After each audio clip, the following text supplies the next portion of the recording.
ഈ അടുത്ത കാലത്തെ പാലക്കാട് റെയിൽവേ സ്റ്റേഷനിൽ കോട്ടുവായ ഇടുമ്പോൾ വായ സ്റ്റക്കായ ഒരു കേസ് മിക്കവരും നോട്ടീസ് ചെയ്തിട്ടുണ്ടാവും. അതിനെപ്പറ്റിയാവട്ടെ ഇന്നത്തെ വീഡിയോ. കോട്ടുവായ ഇടുമ്പോൾ വായ സ്റ്റക്കായി പോകുന്ന ഒരവസ്ഥ കാണാറുണ്ട്. ഇതാണ് ജോ ഡിസ്ലൊക്കേഷൻ എന്ന് പറഞ്ഞ കണ്ടീഷൻ. അതായത് മാൻഡിബിൾ താഴത്തെ നമ്മുടെ താടിയല് അതിൻ്റെ ജോയിൻ്റിൽ നിന്ന് സ്ലിപ്പായി പോയുന്ന അവസ്ഥയാണിത്. അപ്പം ജോ അവിടെ ലോക്കായി പോകും. സിവിയറായിട്ടുള്ള വേദനയുള്ള കണ്ടീഷനാണ്. വായ അടക്കാൻ ബുദ്ധിമുട്ടായിരിക്കും, സംസാരിക്കാൻ ബുദ്ധിമുട്ടായിരിക്കും. കോൾഡ് കംപ്രഷനാണ് നമുക്ക് ചെയ്തു കൊടുക്കാൻ പറ്റുക സാധാരണ ആളുകൾക്ക്. ഉടനെ തന്നെ ഡോക്ടറെ സമീപിക്കുക.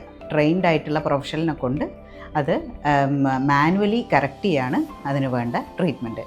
ഒരു പേഷ്യൻ്റ് എന്ന നിലയിൽ ശ്രദ്ധിക്കാൻ കഴിയുക എന്താണെന്ന് വെച്ചാൽ വൈഡായിട്ട് കോട്ടുവായ ഇടുമ്പോൾ വായ തുറക്കാതെ ശ്രദ്ധിക്കുക. ഹാർഡ് ഫുഡ് ഒഴിവാക്കുക. സോഫ്റ്റ് ആയിട്ടുള്ള ഡയറ്റ് 1-2 ആഴ്ചത്തേക്ക് മെഡിക്കൽ സപ്ലിമെൻ്റ് ഡോക്ടർ പ്രൊവൈഡ് ചെയ്യുന്നതായിരിക്കും.